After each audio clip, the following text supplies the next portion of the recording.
My name is Caleb Bradford. I'm 33, and 6 months ago, my own parents sued me for $550,000 over a house I never agreed to buy.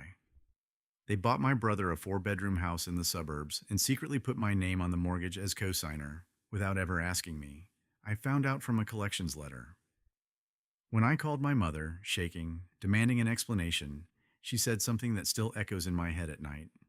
When I refused to just accept it, they didn't apologize. They took me to court.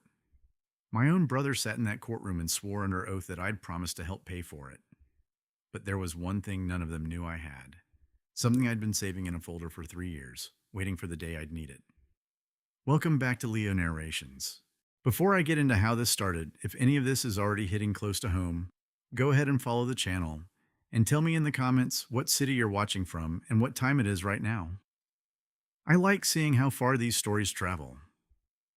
Let me take you back to where this actually began, because you need to understand how I became the difficult one in my own family just for saying no.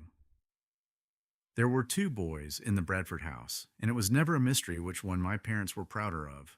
My brother Dean was the easy one, charming, funny, the kind of kid who could talk his way out of trouble and somehow make the person he'd wronged feel lucky to have been part of it. I was quiet, better with a spreadsheet than a room full of people. While Dean collected friends, I collected grades, not for approval, just because numbers made sense to me in a way people rarely did. When I passed my CPA exam at 26, I called home expecting my dad to say he was proud of me. Instead, he asked when Dean was finally going to settle down and give them more grandkids. Dean had married his college girlfriend, Kristen, by 25, two kids by 30. My parents covered his rent for years, no questions asked. When I graduated with almost $40,000 in loans, I paid every cent myself. Nobody offered. Every holiday it was the same. My mom would watch Dean's kids running around, then turn to me like I was a project she hadn't given up on. "You should be more like your brother," she'd say. "He knows how to make people feel good." I stopped waiting for pride around the time I realized it wasn't coming, no matter what I did. It started 3 years ago. Dean called asking for $12,000 for new landscaping equipment, promising to pay it back in 6 months. I said no. He still owed me $6,000 from 2 years before that I never saw again. My mom called that night in tears, asking how I could be so cold to my own brother. 6 months later, Dean asked me to co-sign an equipment loan because his credit wasn't strong enough alone. I said no again, explained that co-signing meant I'd be legally responsible if he defaulted. My dad's response was 3 weeks of total silence. Then came my niece's 5th birthday. I had a client audit deadline that could have cost me my job, so I sent a gift and called to apologize. That night, Dean posted something online about how family should always come first, how sad it was that some people forgot that. It picked up over 200 reactions. My Aunt Denise commented that some people only think about themselves. After that night, I started keeping a folder in my email labeled Family Asks. Every request, every refusal, every guilt trip, saved. Not out of spite. When people keep telling you that you're the problem, eventually you need proof you're not imagining it. That folder would end up being the most important thing I owned. I just didn't know it yet. The letter looked like nothing. A standard bank envelope. My name printed in that cold font every financial company uses. Second notice. It read, "Mortgage payment overdue. Property address, 2216 Wagar Avenue, Lakewood, Ohio." I'd never lived there. I kept reading. Outstanding balance, $550,000. Co-borrower, Caleb J. Bradford. I called the lender immediately.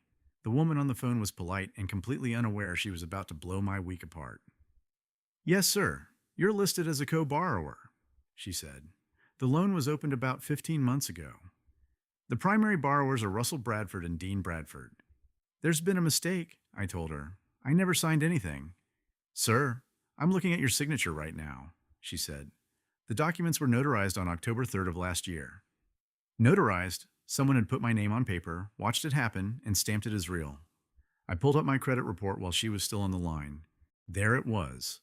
A $550,000 liability sitting on my name like a tumor, wrecking my credit for over a year while I had no idea.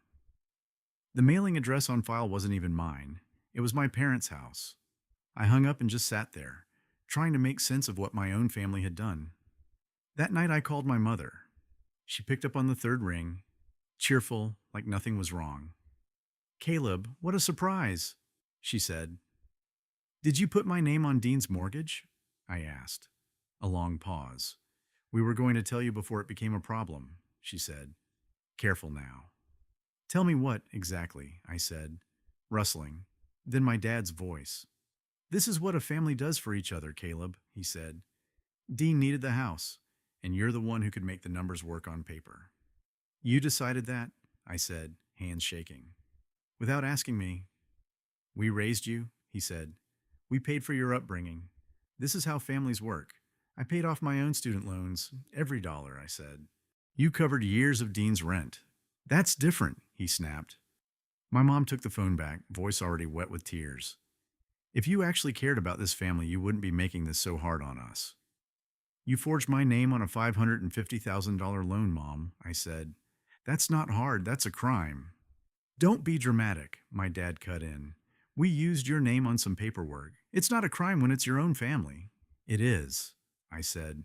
We don't have the money, Caleb, he said, and his voice actually cracked for the first time in my life. We put our whole retirement into the down payment. If we lose this house, we lose everything. There it was, the truth underneath the excuses. They'd bet their retirement on Dean's dream house and expected me to quietly cover it. You're 33, he went on. No wife, no mortgage of your own.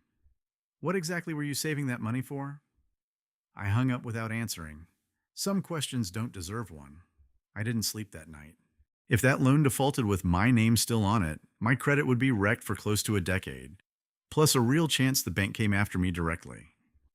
My firm ran credit checks on anyone who touched client accounts. This wasn't just about money. It was my entire future. Around 1 in the morning, I called Preston Kane, my law school roommate who'd gone into real estate and fraud law. It's the middle of the night, he said, groggy. I know, I told him. I need help. I laid out the letter, the phone call, my parents casually admitting they'd put my name on a legal document without my consent. If you never signed it, he said slowly, this is identity fraud, forgery, serious stuff. What do I do? I asked. Get copies of everything, he said. The application, the notarized documents, you're entitled to those by federal law. And do you have any proof you never agreed to this? I thought about the folder. I emailed Dean 3 years ago refusing to co-sign anything for him, I said. Forward that to me right now, he said, suddenly sharp. That's exactly what we need. Your signature is basically your word in writing, he told me. When someone forges it, they're not just stealing money, they're stealing your name out from under you. I found that old email at 3 in the morning and sent it straight to him. 2 weeks later, I drove to my parents' house for Thanksgiving.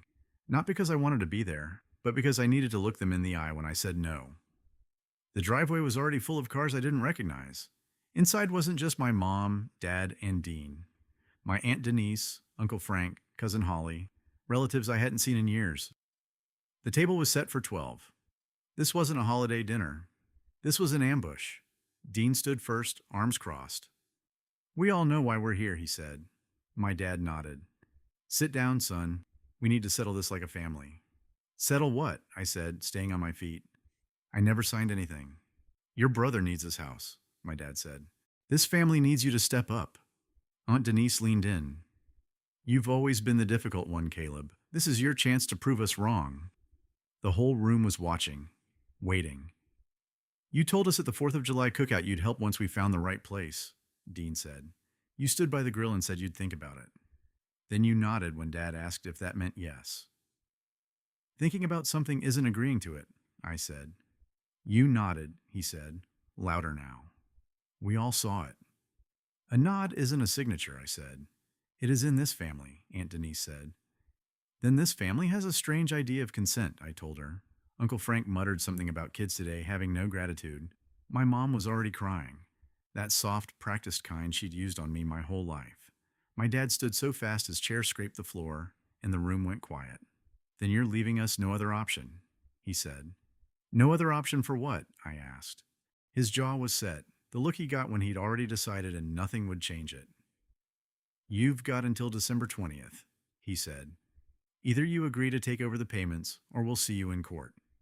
My own parents suing me. For what? Breach of a verbal agreement, Dean said. Dad's lawyer already looked into it. I'll testify. I looked at my brother. He wouldn't meet my eyes. You'd lie under oath, I asked him. It's not lying if that's how I remember it, he said. My mom grabbed my hands, face wet, pleading. Caleb, please. We're your parents. How can you do this to us? You committed fraud, Mom, I said. You stole my identity, and you're asking what I'm doing to you? It's family money, she said. It's not stealing when it's family. I pulled my hands free. The touch felt wrong now. My grandfather Roy, my dad's father, sat quietly at the end of the table the whole time. 85, the kind of quiet that always felt more like wisdom than absence. When our eyes met, there was no judgment there, just something closer to pity. December 20th, my dad repeated. 3 weeks. I grabbed my coat and whatever composure I had left. I'll see you in court, I said, and walked out. Behind me, I heard my mom wailing. Heard my aunt call me heartless, heard everything except an apology. I was almost to my car when I heard footsteps. Grandpa Roy was moving slow, cane tapping the cold concrete. Caleb, hold up, he said, out of breath. I can't go back in there, Grandpa, I told him. You shouldn't have to, he said. I tried to talk your father out of this back in the fall. He wasn't interested. You knew? I asked. Not until it was already signed and stamped, he said. Go look at the date on that notary seal. Something about it never sat right with me. I hugged him, careful. His frame felt thinner than I remembered. And Caleb, he said, your grandmother would have been proud watching you stand your ground tonight. She never managed it, not with your grandfather. Wish she had, right up to the end. I drove home in silence, just the highway and the ache of leaving behind a family that had never really been mine. That night I opened my laptop and started digging. Because Grandpa was right, something wasn't sitting right. Family making you feel like the villain for having a single boundary. That's its own particular kind of exhausting, and I want to hear about it. Drop your story in the comments. Neither of us is alone in it. Now let me tell you what I found once I started pulling that thread. Under federal law, I had the right to request copies of any loan documents with my name on them. I filed that week, and the lender processed it in 10 business days. The application ran 12 pages, my signature on 3 of them. I studied it against my real signature on my license. The differences were small, but unmistakable. On my real signature, the loop on the C in Caleb always closes downward, a habit from rushing through tax season. On this one, it closed upward, rounder, slower, written by someone who'd seen my signature but never actually watched me write it. Then I checked the notary date. October 3rd of last year, my stomach dropped. I'd been in Nashville, Tennessee at a regional CPA conference at the Music City Center, October 2nd through the 5th. I had the flight records, the hotel receipt, and a photo posted from the Country Music Hall of Fame, time-stamped 2:15 in the afternoon on October 3rd. The paperwork claimed I'd signed in person in Ohio, in front of a notary, on a day I was 700 miles away. I sent everything to Preston that night. This is exactly what we needed, he wrote back within minutes. We're not just defending anymore. We're going on offense. He filed a subpoena for the lender's internal records as part of our counterclaim prep. 2 weeks later, the bank complied. Standard procedure once fraud gets mentioned. What came back changed everything. Preston called on a Tuesday night, and I heard it in his voice before he said a word. Sit down for this one, he said. There's an email chain between Dean and the loan officer, a guy named Craig Finch. He read it line by line. Dean, first email. Is there any way to add my brother to the application without him being physically here? He's traveling for work. Finch's reply, if you have power of attorney, or he can sign remotely through a verified process, we can accommodate that. Otherwise, we'd need him present for notarization. Dean again, he can't do remote signing. He's at a conference with terrible service, but my dad can handle the paperwork on his behalf. Is that okay? Finch's reply, as long as the documents are properly notarized, we can move forward. As long as the documents are properly notarized. Which meant Finch either didn't know or didn't care that my father was about to forge my signature and have a friend rubber stamp it. He cut every corner there was, Preston said. No identity verification, no consent confirmation. That's a massive compliance failure. I sat there reading about my own robbery happening in slow motion, and everyone involved apparently assumed they'd get away with it clean. Preston told me to file a police report so I'd have an official record regardless of the civil case. The officer taking my statement was polite but noncommittal. We'll follow up, she said. A week later, my phone rang. "This is Detective Renee Sutton, Financial Crimes Unit," she said. "I've gone through what you submitted," she continued. "We're opening a formal review into possible identity fraud and forgery." "Before I let you go," she said, "do you believe your family understood this was illegal?" "I think they didn't care," I told her. "They needed money and they saw me as the easiest way to get it." "Save every message from your family," she told me. "It may all become relevant later." I already had. January 6th, a Monday. The process server found me at my office, calm and practiced. "Caleb Bradford," she said. "That's me. You've been served." Inside, Russell Bradford and Elaine Bradford versus Caleb Bradford filed in the Cuyahoga County Court of Common Pleas. Damages sought, $550,000 plus legal fees. The complaint claimed I'd verbally agreed to help with the mortgage at a family gathering the summer before, then reneged. Dean was listed as their witness. I read it twice at my desk, hands steadier than I felt. I called Preston. "Expect it," he said. "Don't panic, we're ready." "They didn't even mention the forged signature," I told him. "That's because they know the documents are a problem for them," he said. "They're avoiding it on purpose." "Will that work?" I asked. "No," he said, "because we're not going to let it." About a week later, Dean posted something long and carefully worded online. "Some people care more about money than blood," he wrote. "I never thought my own brother would rather watch our parents lose their retirement than swallow his pride." It picked up close to 300 reactions and almost 100 comments, old classmates and distant cousins weighing in with prayers and thinly veiled digs. My Aunt Denise commented that some people show their true colors eventually. My cousin Holly wrote that family should always come first. So sad when someone forgets that. What none of those comments mentioned, of course, was the forged signature, the stolen identity, the mortgage I never agreed to sign. Those details didn't fit the story they wanted told. I drafted a response, deleted it, wrote another, deleted that too. Preston had already warned me about this exact thing. "Social media is a fight you can't win," he said. "Let them talk. The courtroom's the only stage that matters." So I stayed quiet and watched my name get picked apart by people who never once called to ask if any of it was true. Not one of them had bothered to ask me directly. They'd already decided who I was a long time ago. Ever been the one person in the family who gets labeled the problem the second you set a boundary? Tell me about it down in the comments. I read every single one. Christmas came and went almost like an afterthought, buried under depositions and legal strategy. I found out about the gathering through my nephew's social media story. The whole family in matching pajamas around the tree. Mom, Dad, Dean, Kristen, the kids, my Aunt Denise with her wine, even Grandpa Roy by the fireplace. Everyone except me. No invitation, not even a text. My mom texted once that night, "This is the path you chose, Caleb. Don't forget that." I didn't respond.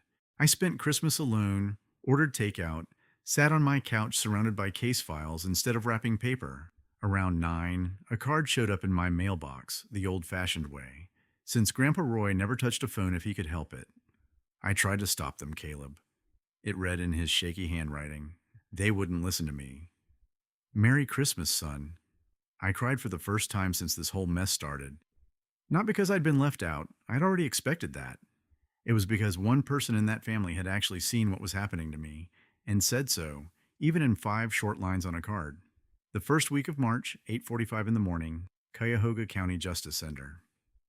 I got there early in the charcoal suit I usually saved for client meetings, refusing to give anyone the satisfaction of seeing me rattled. Preston met me in the hallway. "How are you holding up?" he asked. "Like I'm about to watch my own family lie under oath," I said. "They probably will," he said. "That's what the evidence is for." At 8:55, they walked in. My dad first, in a suit I'd never seen him wear. My mom behind him, holding his arm. Dean next, eyes red. Kristen followed, jaw tight, looking anywhere but at me. Behind them, my Aunt Denise, Uncle Frank, Cousin Holly, a couple relatives I barely recognized. None of them looked at me once. "Remember?" Preston said. "You've got the truth. They've got a story. Let's see which one holds up." The bailiff called the room to order. The Honorable Irene Vance presided, silver hair pulled back, reading glasses low, a face that gave nothing away. Their lawyer, Roland Beckett, went first. "This is a case about a broken promise, Your Honor," he said, pacing slowly. about a son who agreed to help his family and changed his mind the moment the bills came due. He called Dean to the stand. "Mr. Bradford, tell the court about the cookout last July," Beckett said. "Caleb was there," Dean said, dabbing his eyes. "We were talking about how expensive houses had gotten. Mom mentioned wanting to help me buy something bigger." "And what did the defendant say?" "He said he'd think about it," Dean said, voice cracking on cue. Then he nodded. "We all saw it." "And you took that as agreement?" "In our family, a nod means yes," he said. "That's how we talk to each other." My dad testified next, same rehearsed tone. "He's my son," he said. "I raised him. I never thought he'd turn his back on us like this." Not once did Beckett mention the mortgage documents. Not once did he mention the signature. Their whole case rested on a nod at a cookout, something nobody could prove or disprove either way. Preston stood slowly. "Your Honor, my client never made any verbal agreement," he said. "He said he'd think about it." "That's not a promise, and it's certainly not consent. But more importantly, even if he had agreed, it wouldn't matter, because there's a mortgage document with his name on it that he never signed." The room went still.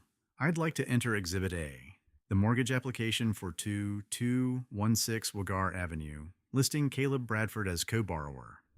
And Exhibit B, flight and hotel records placing my client in Nashville, Tennessee, on the exact date this document was supposedly signed and notarized." Judge Vance studied the papers, eyes narrowing slightly. "Mr. Kane, are you suggesting this signature was forged?" "I'm stating it as fact, Your Honor," he said. He pulled up the mortgage signature on the display screen.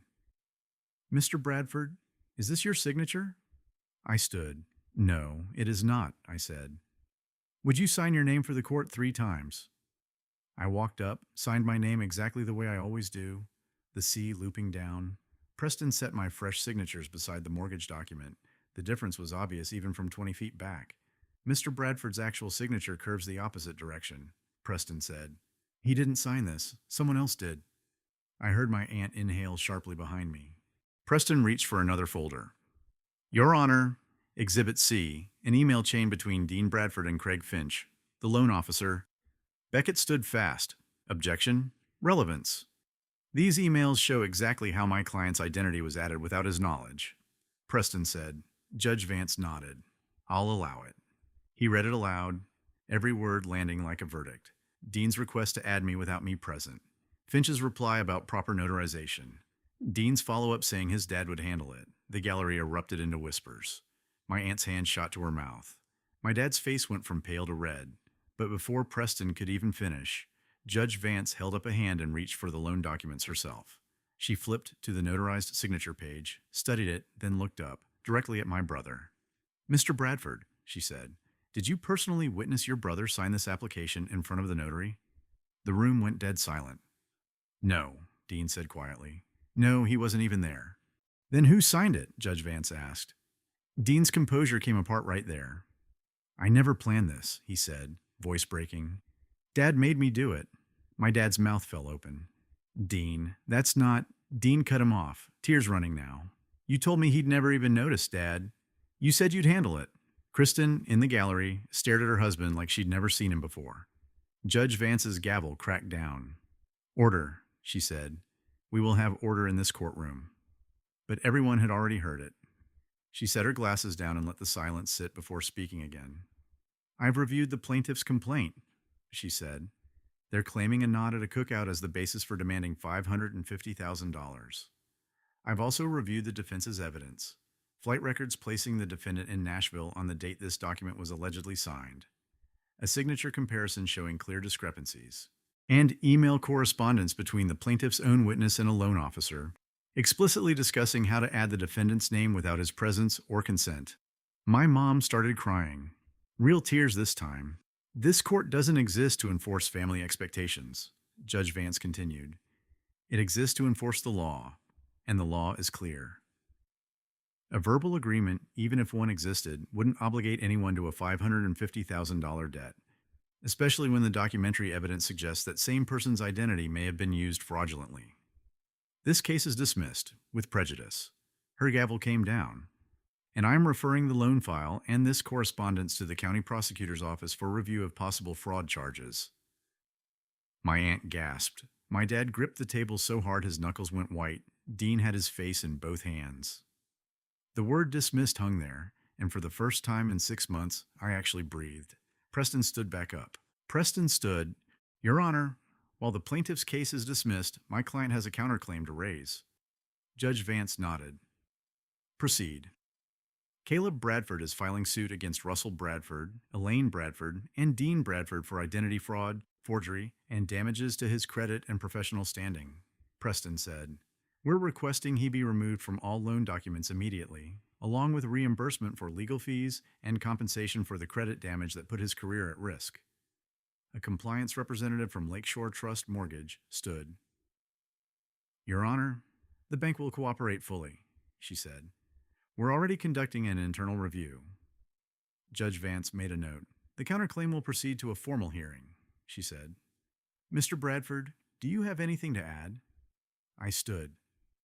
I never wanted any of this, I said, keeping my voice low but clear. I didn't ask to have my name put on a mortgage I never agreed to.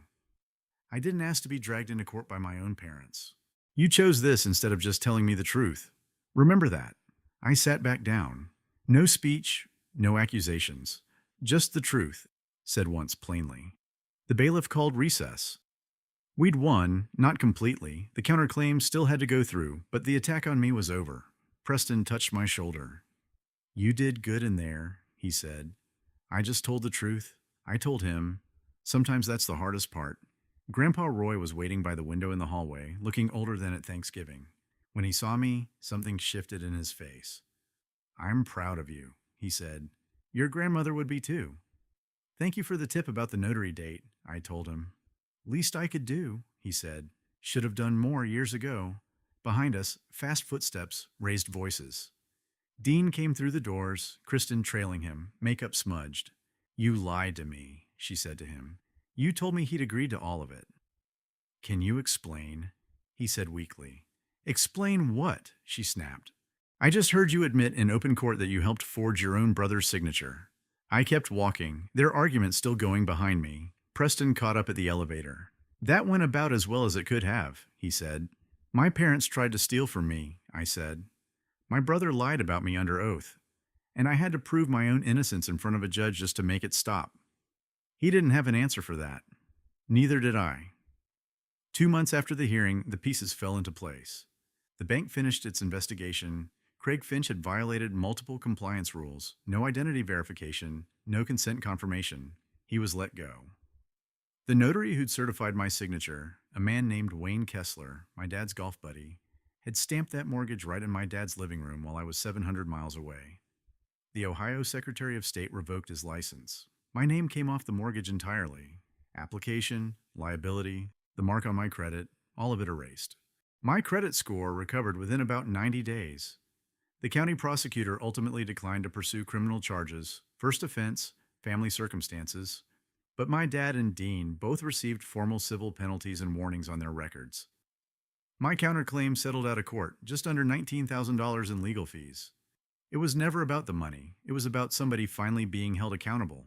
I didn't celebrate. My family had committed fraud, dragged me through a courtroom, torched my reputation with everyone we knew, and the punishment was a fine and a warning letter. But I had my name back, my credit back, my integrity intact. Some wins don't feel like winning. They feel like just barely surviving. That had to be enough, at least for a while. The family I grew up in didn't survive it either. Dean and Kristen separated 3 months later. He moved out of the Wagar Avenue house, the house that started all of this, and filed for legal separation. Last I heard, they were fighting over custody, and Kristen had told a mutual friend she couldn't trust a word out of his mouth anymore. My parents had to sell the house. Without my name propping up the loan, they couldn't keep the payments alone, not after draining their retirement for the down payment. They downsized into a 2-bedroom condo out in Parma. My mom sent me one message after everything settled. You brought this on all of us, she wrote. I hope you can live with it. I didn't respond. Some accusations answer themselves. My Aunt Denise called out of nowhere in April. I didn't know the whole story, she said, her voice smaller than I remembered. About the forged signature, the emails, any of it. I just believed whatever Dean told everyone. I should have called and asked you myself, she said. I sat with that for a second, an apology I never expected. Thank you for saying that, I told her. One apology from one aunt didn't erase everything, but it reminded me that not everyone had chosen to look away on purpose. Grandpa Roy sent me a handwritten letter that spring. I've updated my will. It read, "You're taken care of. You deserve somebody in this family standing behind you for once." He passed away about 5 weeks later, peacefully, in his sleep. At the funeral, I sat in the back row. Nobody spoke to me. I went anyway. That was enough. 6 months after the trial right now, telling you all this, things look different. I got promoted at work, audit manager. I've watched people fall apart under a lot less pressure than what you went through. My boss told me, "You didn't." I started therapy for the first time that year. Less to fix something broken in me than to understand why I'd spent so long accepting less than I deserved. Why I kept showing up to holidays where I was clearly the punchline. It's usually the people who were supposed to love us best who end up teaching us to settle. My therapist told me. Healing just means slowly unlearning that. I legally changed my last name to Sutherland, my mom's maiden name, before she married into the Bradford family. It felt right. A small way of staying connected to where I came from while choosing who I wanted to become. I've got a small group of friends now who never ask me for anything except my time. Preston and I still grab coffee every couple weeks. We don't talk about my family unless I bring it up, and lately I don't bring it up much at all. The quiet took some getting used to. No more crisis calls in the middle of the night, no more guilt trips disguised as concern. Even the holidays stopped feeling like something I had to survive as an outsider in my own bloodline. Now there's just peace. It's strange how much room opens up once you stop carrying other people's expectations around for them. Last month I wrote a letter to my parents, not to send, just to get it out of my system. My therapist suggested it, a way to process without needing a response. "Mom and Dad," I wrote, "I loved you. I spent my whole life trying to earn something you should have just given me for free. I worked harder, asked for less, and it was still never enough. You treated my boundaries like betrayal, and my success like something to take from. I didn't break this family apart. The lies did that, the forgery, the choice to steal my identity instead of respecting my answer.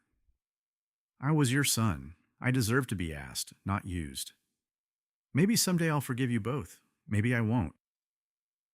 Either way, I'm done waiting on an apology that isn't coming. I read it 3 times, let it all move through me, then deleted the file.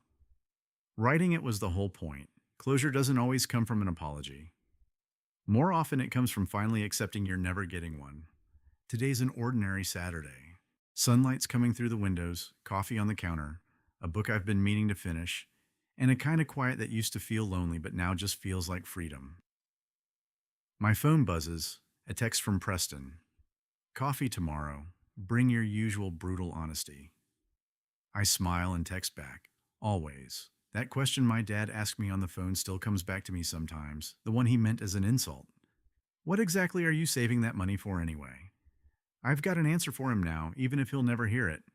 I need it for a life where nobody gets to use me, for the freedom to say no without having to defend myself over it. And yeah, for mornings exactly like this one. On my bookshelf, there's a photo of me and Grandpa Roy, taken at Sokolowski's University Inn last Christmas, his last one. We'd slipped away from the family gathering for about an hour, just the two of us, and a waiter offered to take our picture. He's actually smiling in it, really smiling. On the back, in his shaky handwriting, it reads, "Some of the bravest people I've ever known are the ones who finally walked out the door." I walked away. It wasn't that I loved them any less. It was that I'd finally learned to put myself first too. They called me cold, selfish, the son who picked money over blood. But I never picked money over anyone. What I picked was staying a person I could still look at in the mirror. Some families lift you up. Mine taught me a few things instead. That no can stand on its own without an explanation stapled to it.